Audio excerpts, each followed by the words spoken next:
प्रसादात् भगवत् प्रसादो यस्य प्रसादान्नगति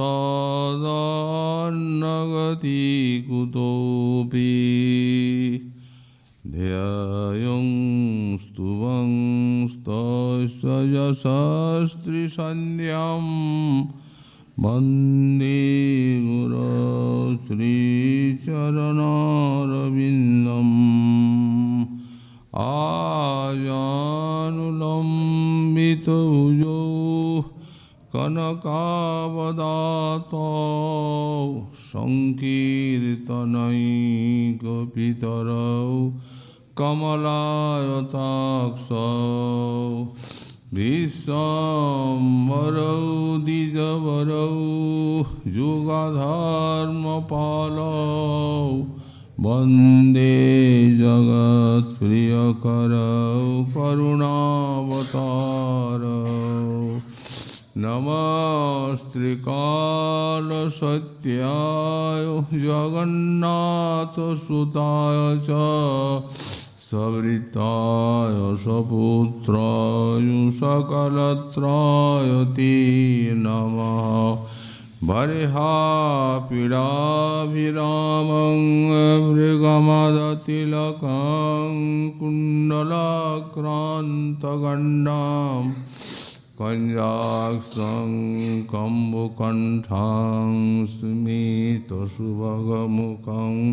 स्वाधुरीन्नस्तवीनुं श्यामं शान्तं त्रिभङ्गं रविकरवसनं भूषितं वैजयन्त्या वन्दे वृन्दावनस्थं युवतिशतवृतं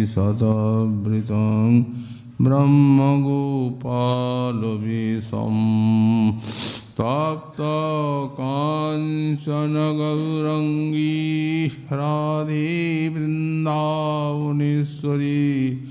वृषभानुसुते देवी तं नमामि हरिप्रिये मूकं करोति वाचालं पङ्गुं लङ्घयति गिरिं यत्कृपातमं वन्दे परमानन्दमाधवं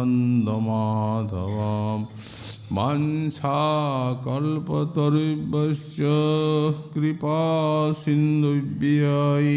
च पतितानां पावनेभ्यो वैष्णवेभ्यो नमो नमः हरिभक्ति पराजेश हरिनामपरायणा दुर्वृत्ता वा सुवृत्ता वा तेषां नित्यं नमो नमः नमो धर्माय महते नमो कृष्णाय वेदसे ब्राह्मणेव नमस्कृत्य धर्मान् वक्ष्ये सनातनान् नारायणं नमस्कृत्य नरं चैव नरोत्तमं देवीं सरस्वतीं व्यासं ततो जयोमुदीरयेत्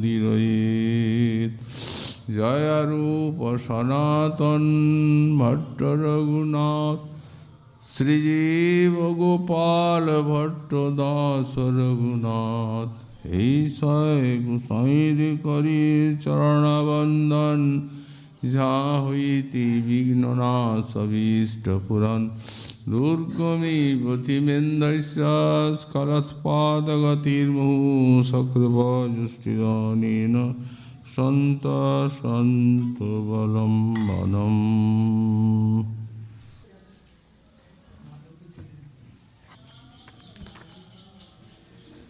श्री श्री गान्धर्व्या गिरिधराभ्यां नमः गुरौ गोष्ठी गोष्ठालयेषु सुजने भूसुरगणे समन्त्रे श्रीनाम्नि व्रजनवा जुजुवा दन्दशरणे সদাদম্বম হিত্বা কুরু রতিমপূর্বমতিতরাম ওই শান্ত ভ্রাতশ্চটুভিরভিযাচিত ধৃতপদঃ।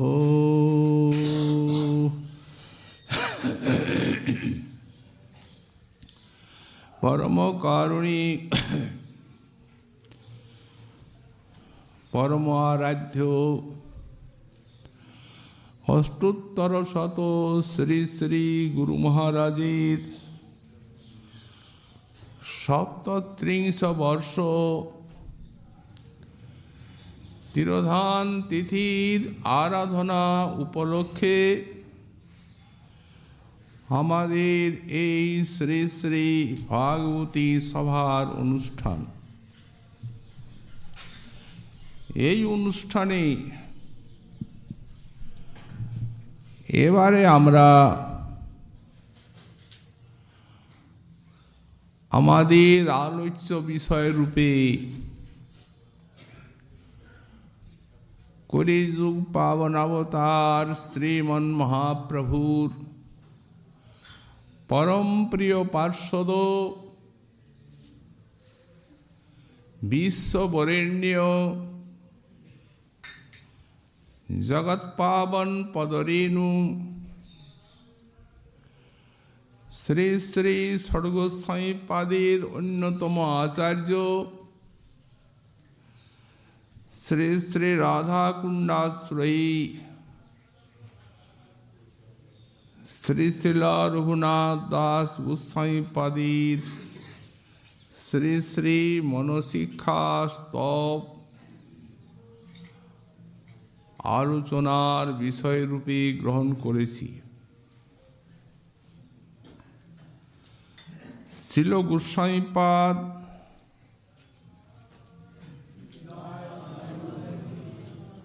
সাক্ষাৎ শ্রীমন মহাপ্রভুর নিত্য পার্ষদ এবং তিনি ব্রজলীলায় শ্রী শ্রী রাধারানীর পরম প্রিয়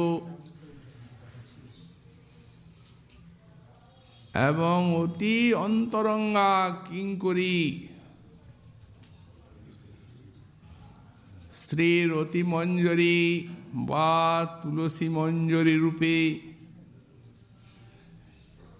শ্রীমতীরও নিত্য পার্ষদ রূপে বিরাজমান।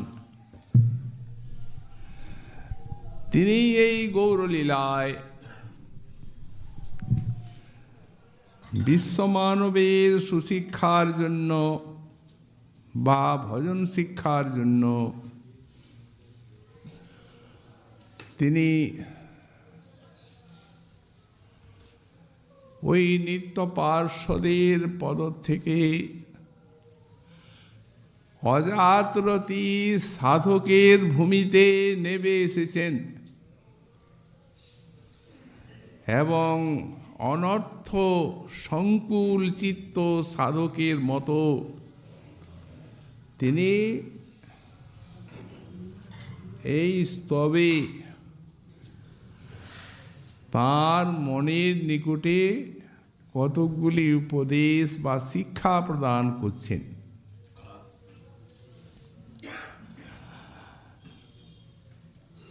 আর এই উপদেশগুলি একদিকে যেমন পরম শক্তিশালী মহতের বাণী, অপর দিকে তেমনি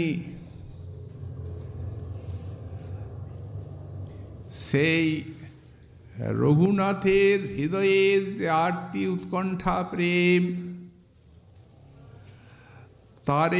তাতে নিষিক্ত এই বাণীগুলি, এই উপদেশ বাণীর মতে যদি কোনো সাধকের সাধন জীবনটি নিয়মিত হয়, অর্থাৎ এই উপদেশ অনুসারে যদি তারা তাদের ভজন জীবনকে গঠন করতে পারেন,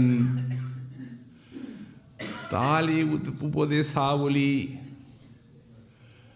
তার সমর্থ অনর্থ জয় করে যেমন একদিকে ভগবানের চরণে প্রেম পাইয়ে দেবেন, তেমনি এই শক্তিশালী উপদেশাবলী শ্রবণ কীর্তনকারীর হাতে ধরে আর অভিষ্ট শ্রী শ্রী রাধা মাধবীর চরণ সমীপে পৌঁছে দেবেন।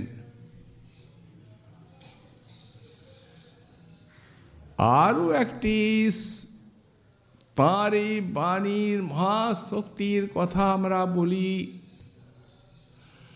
শ্রীপাদ গোস্বামী চরণ সাক্ষাৎ বিরহ রসে গড়া তার মূর্তি, এই বিরহই যেন রঘুনাথ দাস গোস্বামী রূপী বিশ্বে অবতীর্ণ হয়ে আর বিশ্বের সাধকগণকে এই রাধা মাধবের বিরহের আতিশয্য দেখিয়ে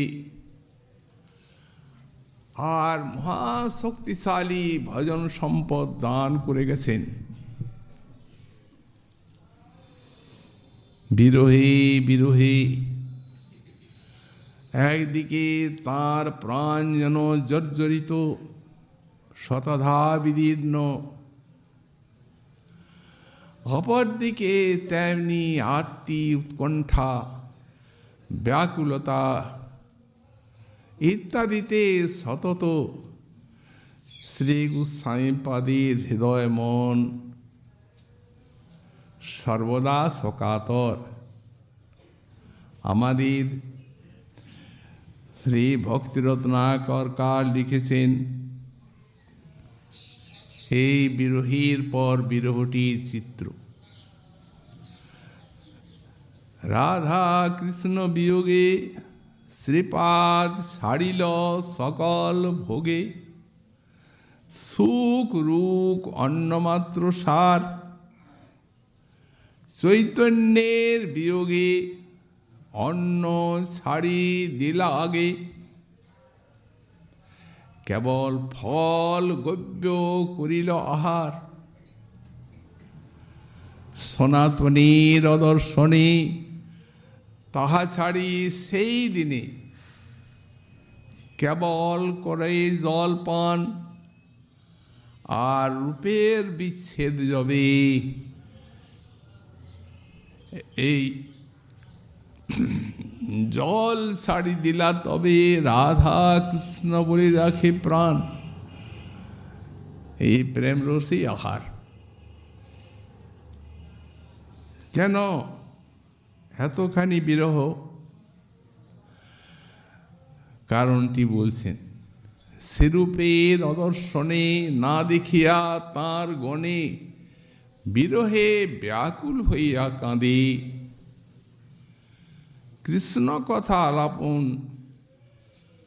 না শুনিয়া শ্রবণ, উচ্চ ঈশ্বরে কাঁদে আর্তনাদে। সেই বিরহের বিষম দিনে মহতীর শ্রীমুখ নির্গত যে অভিষ্টের কথা, এই অভিষ্টের কথাই বিরহীর প্রাণটিকে রক্ষা করে। কিন্তু কে শোনাবে সেই কথা? গোস্বামীপাদের সম্মুখ থেকে একে একে সরে গেলেন সব পার্শ্বদ।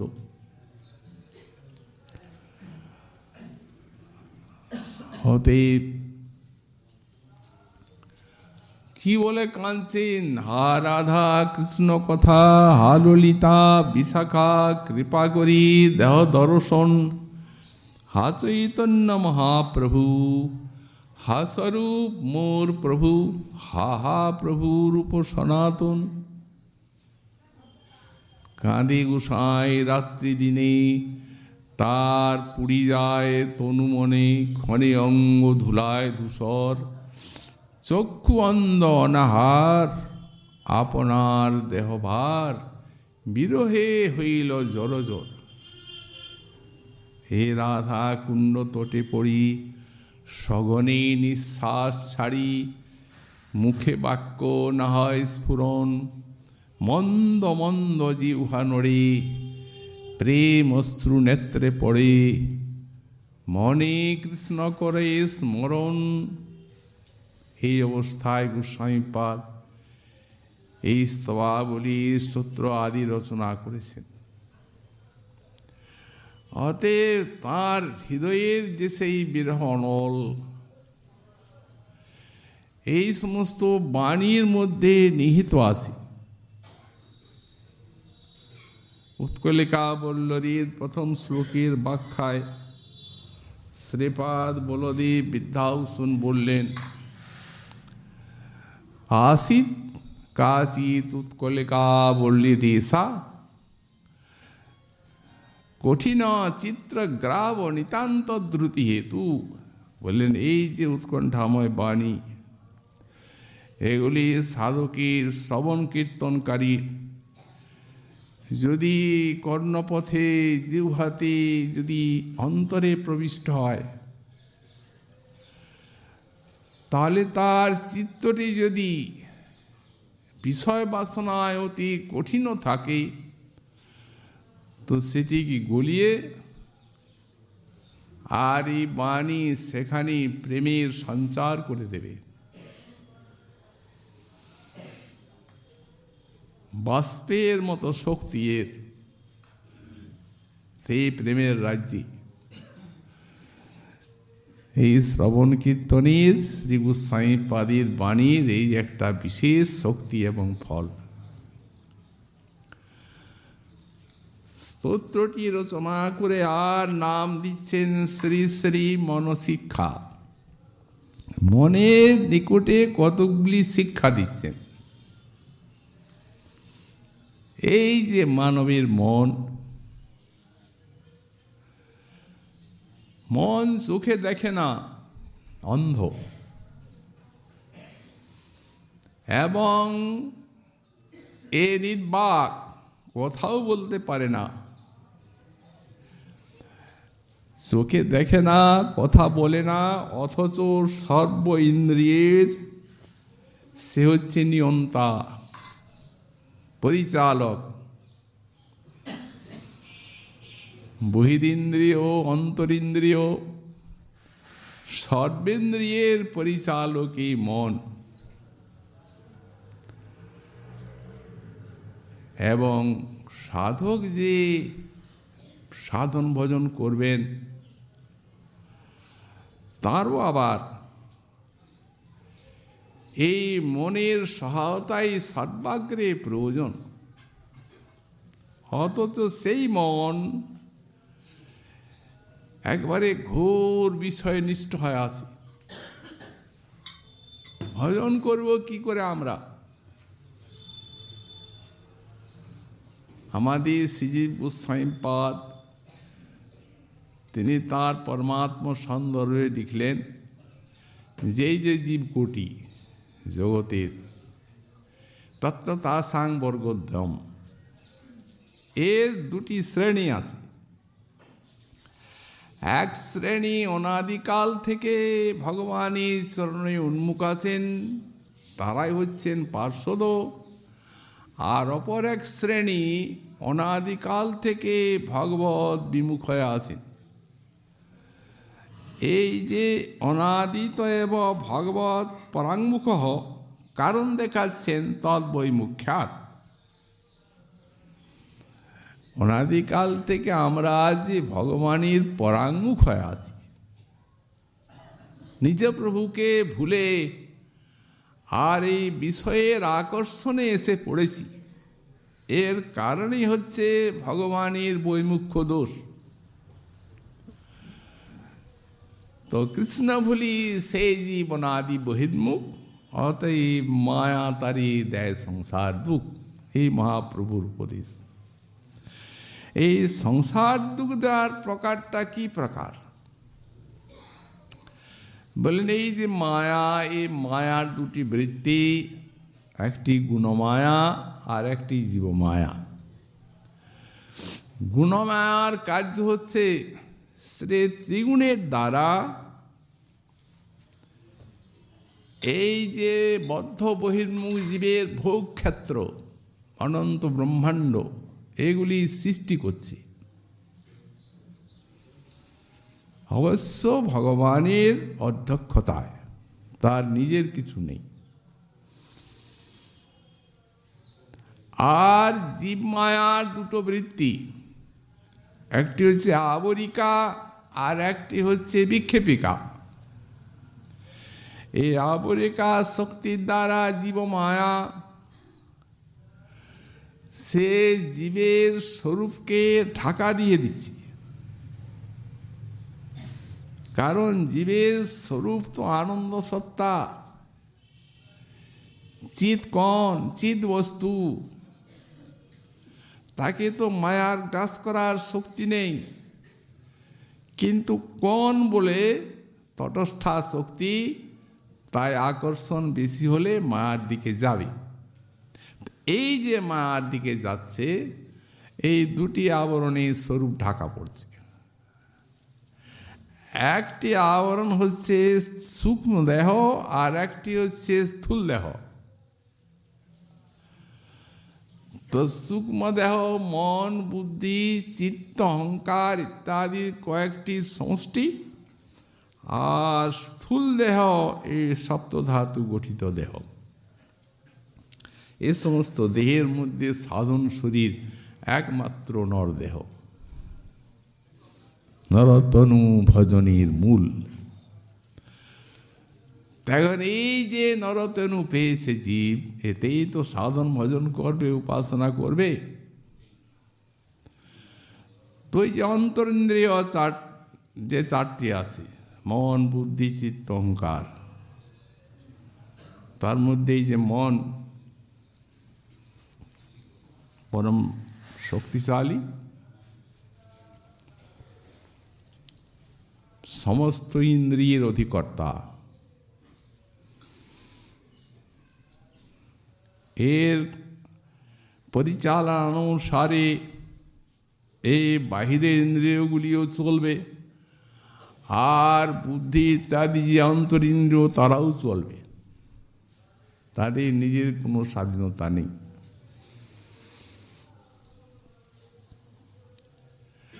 এবং এ এত দুর্ধর্ষ এবং দুর্বার,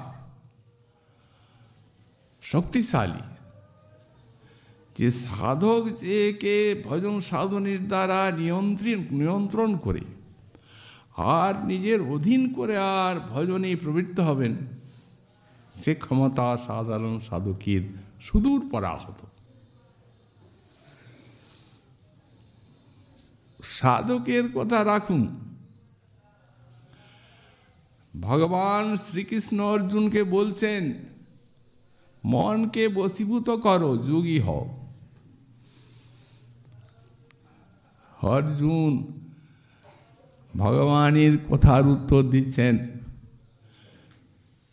প্রভু তুমি মনকে বশীভূত করতে বললে, কিন্তু চঞ্চলং হি মন কৃষ্ণ প্রমাথি বলবৎ দৃঢ়ম তস্যাহং নিগ্রহং মন্যে বায়ুরেব সুদুষ্করম। পার্শ্বদ তিনি রথে বসে আছেন, অর্জুন কৃষ্ণের সঙ্গে সাক্ষাৎ কৃষ্ণ সামনে। তিনি যদি এই দুর্ধর্ষ মনের বিষয়ে এরূপ একটা মন্তব্য প্রকাশ করেন, তাহলে সেই মনকে নিয়ে জীব কি করে ভজন করবে? ক্ষুদ্র জীব, সীমিত শক্তি, কৃষ্ণ বহির্মুখ স্বভাবতই। উনি বলছেন, তুমি তো ঠাকুর বললে যে মনকে তুমি সংযত করো, যোগী হও, কিন্তু প্রভু মন তো চঞ্চল, অস্থির,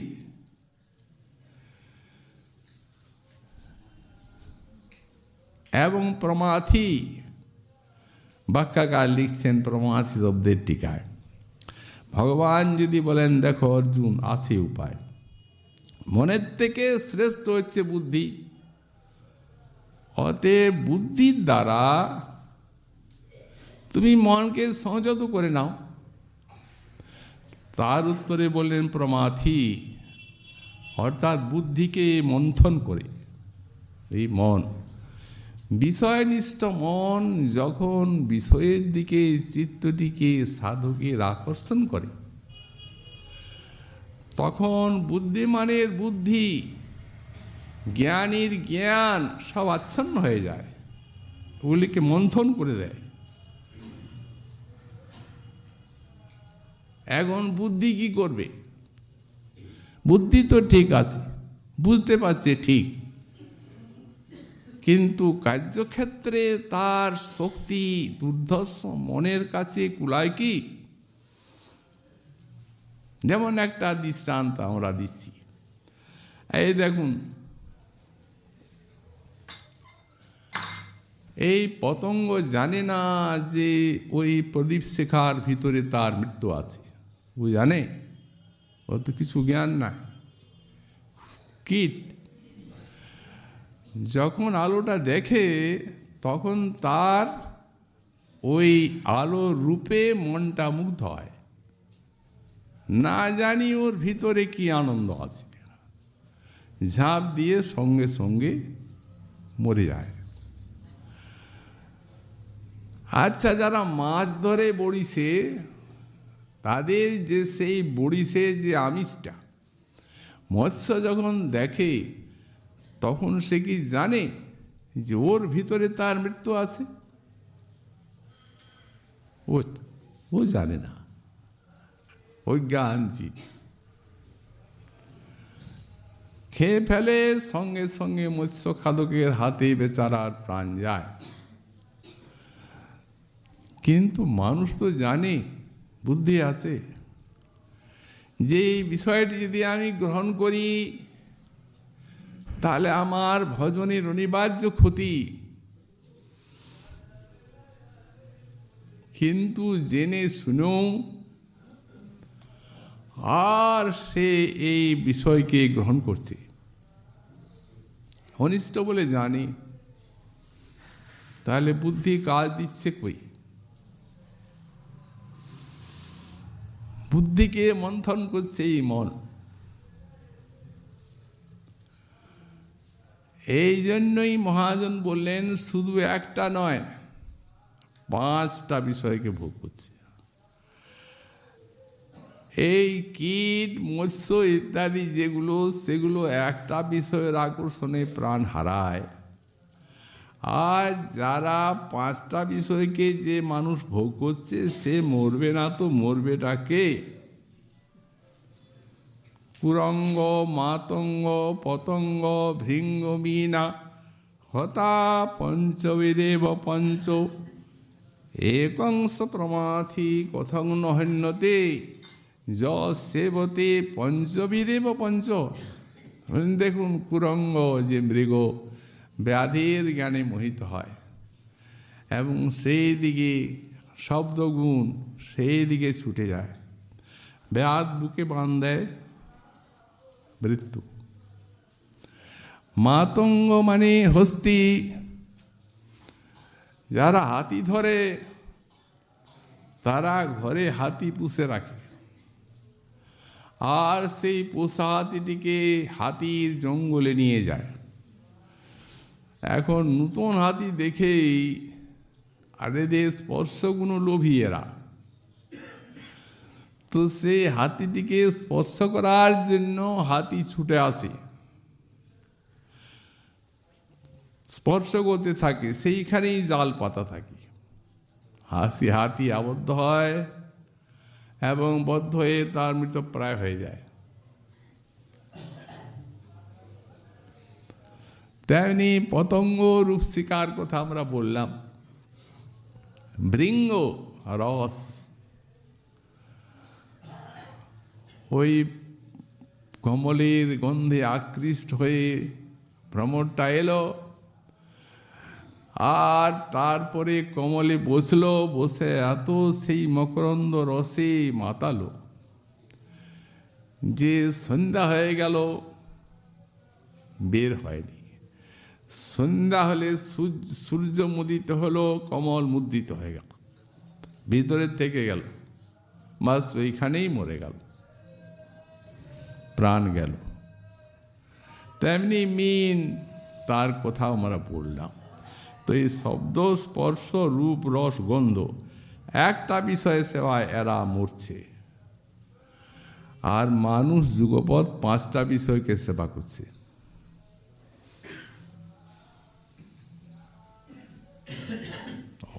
এই জন্যেই অর্জুন বললেন প্রমাথি এবং বলবৎ আর দৃঢ়, খুব শক্ত, কঠিন এই মন। ভগবান তিনি হচ্ছেন সর্বশক্তিমান। ঋষিকেশ মন, ইন্দ্রিয় ইত্যাদি সকলের সর্বপ্রকারে অধিপতি, যার কৃপা হলে একটা ক্ষুদ্র কীট সে ব্রহ্মার পদ পেতে পারে, একটা বদ্ধ জীব সে পরম ভাগবতের পদ পেতে পারে, যার নামে সেই তিনিও স্বয়ং অর্জুনের যে মন্তব্য সেটিকে এক বাক্যে অঙ্গীকার করে নিচ্ছেন। বলেন ঠিকই বলেছ। অসংশয়ং মহাবাহু মনো দুর্নিগ্রহং চলম অভ্যাসেন তু কুন্তেয় বৈরাগ্যেন চ গৃহ্যতে। হে মহাবাহু সম্বোধন করছেন। ব্যাখ্যাকার টিকাতে লিখছেন, কৃষ্ণ যেন পরিহাসের সুরে বলছেন, দেখো তুমি মহাবাহু, তোমার এই বাহুতে এত শক্তি আছে যে হাজার হাজার সমস্ত লক্ষ লক্ষ মহাবীরকে যুদ্ধে পরাস্ত করছ, কিন্তু এই মনের কাছে তুমি ভয় পাচ্ছ, বলছো ওকে হবে না। তো সুতরাং মানুষ মেরে কেউ কখনো মহাবাহু হয় না। কতগুলা মানুষকে মারলে বান ছুঁড়ে তাতেই মহাবাহু হয়ে গেলে। যেদিন তুমি যোগী হয়ে আর এই মনকে জয় করতে পারবে, মনের উপরে আধিপত্য বিস্তার করতে পারবে, সেই দিন জানা যাবে তুমি মহাবাহু। সুতরাং এই বড় মন, বিষয়নিষ্ঠ মন, তার এই রূপ শক্তি। তো অর্জুন যে কথাটা বললেন, খুব বলবান মন, শক্তিশালী এবং চঞ্চল, আবার শুধু সেইখানেই স্থির নয় সাধারণ জীবীর, তার হৃদয়ের মধ্যে আছে আবার 6টা শত্রু: কাম, ক্রোধ, লোভ, মোহ, মদ, মাৎসর্য। এরা সবসময় ওই মানবকে চিবিয়ে চিবিয়ে খাচ্ছে। সংসার সাগরে ভাসমান এই মানবকে ওই হাঙ্গর কুম্ভীরের মতো বেষ্টন করে আর চর্বণ করছে এরা। তার উপরে এই মন ওদের পক্ষে। সুতরাং এই রিপুগুলি যখন ক্রিয়াশীল হয়, তখন সাধকের কি শক্তি থাকে যে এর হাত থেকে আত্মরক্ষা করে নিজেকে বাঁচাবে? এই জন্যই ঠাকুর মশাই সাবধান করে দিচ্ছেন, বিষয় গরলময়, তুমি তাতে মানুষ জয়, সেনা সুখ দুঃখ করি জানো। বিষয়টি হচ্ছে গরল, বিষ। আবার মঠ প্রত্যয় দিচ্ছেন প্রাচুর্যার্থে। যদি কেউ গরল ভক্ষণ করে তাহলে তার দেহটা নাশ হয়, আত্মার তো কিছু হয় না। কিন্তু এই বিষয়রূপ গরল পান করলে 84 লক্ষ যোনি আত্মা সেই 84 লক্ষ যোনির যত জন্ম মৃত্যু ত্রিতাপ জ্বালা ক্লেশ ভোগ করে, আবার নরকাদি দুঃখ ভোগ করে, এত এই বিষয় বিশেষ জ্বালা, এই জন্য বলেন বিষয় গরলময়, প্রাচুর্যার্থে মঠ বিরাট গরল এই বিষয়। তো তুমি তাতে মানুষ সুখ চায়? বিষয়ী মানুষ বিষয়ে সুখ মেনে বসে আছে।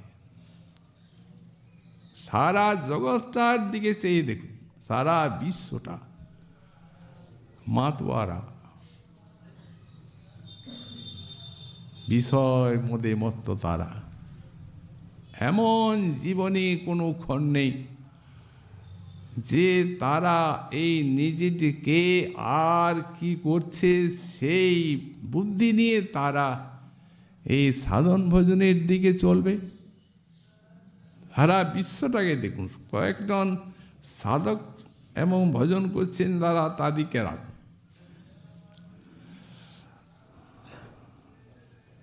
তারা মনে করেন সেইটি সুখ, তাতে মানুষ সুখ চায়, সুখ মেনেই বসে আছে। দৃষ্টান্ত যেমন মনে করুন, একটি সাপের ভিতরে বিষ থাকে, সাপ কি জ্বালা অনুভব পায়? ওটা না থাকলেই তো সে নির্বীর্য ঢোঁড়া হয়ে যায়, ওটা থাকা চাই ওর, ওইটাই তো ওর শক্তি। তেমনি বিষয়ী মানুষ যারা, তাহলে এই গরলটাই ওদের শক্তি। ওটা না হলে ওদের বল বীর্য দম্ভ ইত্যাদি এই সংসারের যত কিছু এই লম্ফ ঝম্ফ এই সব কিছুই চলবে না, থাকা চাই বিষয়। কিন্তু যখন সেই গরলটা কারো দেহে প্রবিষ্ট হয়, তো অর্থাৎ সেই সাপে যখন কাটে তখন বিষটা ঢেলে দেয়, এসে তখন সেই জ্বালাটার অনুভব হয়, সে পায় জ্বালা। তো বললেন তেমনি তারা তো জ্বালার অনুভব বিষয়ে যে পাচ্ছে না, কিন্তু যেমনি সাধক ভজনে প্রবৃত্ত হলো, তেমনি যেমন সেই বিষয় বিষ ওই তাদের রক্তে মিশে গেল। এই জন্যই ঠাকুর মহাশয় বললেন, সেনা সুখ দুঃখ করেই জানো, ওটা দুঃখ, মহা দুঃখ। যে বিষয় সুখ এত বড় অনন্ত দুঃখের পাদক, মূলীভূত হেতু, তাকে কেউ সুখ বলতে রাজি হবে? কোনো সাধক? দেখো, উপায় কিছু নেই, মনও তোমার বিরূপ, বুদ্ধিও কিছুই করতে পারবে না। অতএব নিজের ভরসা ছাড়ো।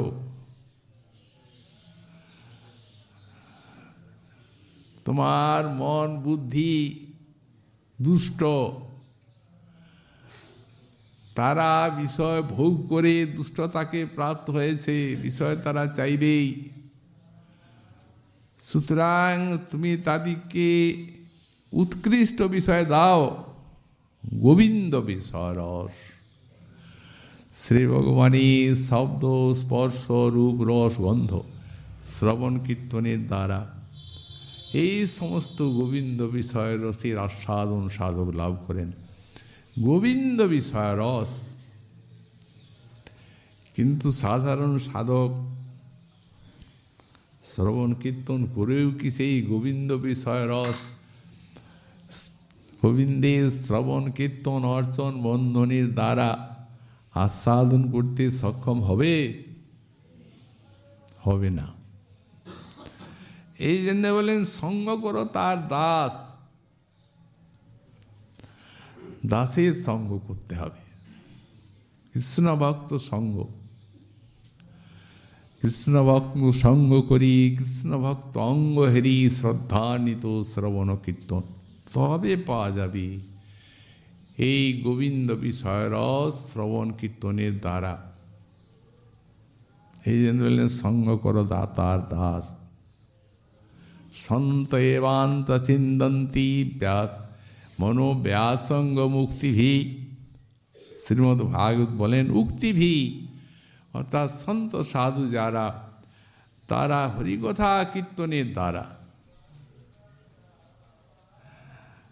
এই যে মনোব্যাসঙ্গ, মনের যে বিষয়ে আসক্তি, তারা ছেদ করে দেন। ওই গোবিন্দ বিষয় রস তাদের সঙ্গে সাধক লাভ করার একটা উপায় পেয়ে যান। যেহেতু তারাই একমাত্র ছেদ করতে পারবেন এই যে মনের যে বিষয় আসক্তি, এই জন্যেই ভক্ত সঙ্গ।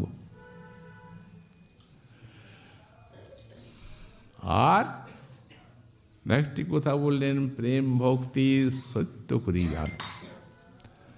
আর এই প্রেম ভক্তিকে সত্য করে জানতে হবে।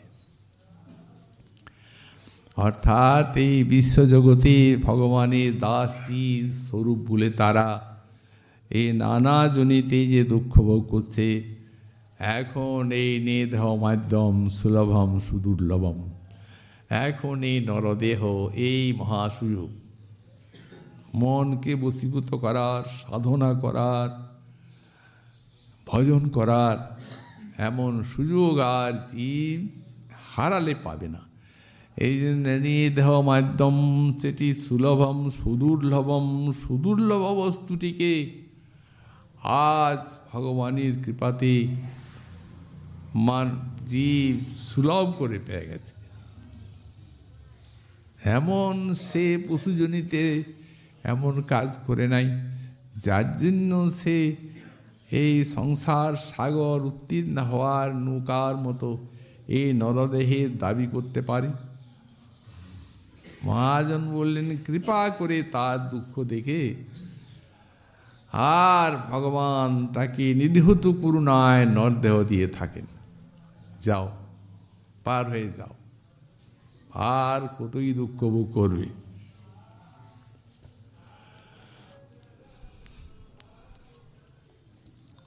গুরুরূপ কর্ণধারও আছেন।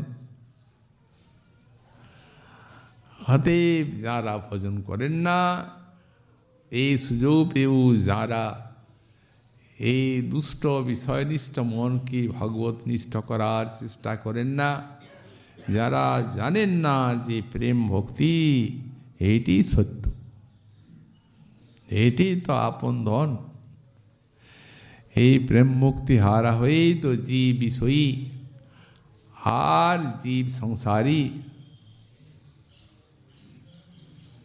ওই গোবিন্দ বিষয় সেই রস আস্বাদনের পরম অধিকারী করবে এই প্রেম। পঞ্চম পুরুষার্থ এই প্রেম মহাধন, কৃষ্ণের মাধুর্য রস করায় আস্বাদন। প্রেমা হইতে হয় কৃষ্ণ নিজ ভক্তবশ, আর এই প্রেমা হইতে পাই কৃষ্ণের সেবা সুখরস। এই প্রেমের থেকেই কৃষ্ণ মাধুর্যস্য প্রেমৈক সাধ্যতম, হে প্রেমের থেকে এগুলি পাওয়া যাবে। তো এই জন্য শ্রী গোস্বামী পাদ তিনি সাক্ষাৎ মহাপ্রভুর পার্শ্বদ, রাধারানীর অতি প্রিয় প্রাণ সমপ্রিয় কিঙ্করী, আজ গৌরলীলা এসে আর সেই বিরহার্থী বশত সাধকের ভূমিকায় নেবে আর অন্যের মনকে নয়, এই নিজের মনকে শিক্ষা দিচ্ছেন। নিজের মনকে শিক্ষা দানের ফলে শ্রী গোস্বামীপাদ সারা বিশ্ব জগৎকে একটি অমূল্য উপদেশ বা উপহার দান করেছেন। শ্রীমন মহাপ্রভুর কৃপা হলে আগামীকাল আবার আমরা পরবর্তী বিষয় আস্বাদন করব। আজকে আমাদের শ্রী শ্রী সভাপতি এখানেই বিশ্রাম করব।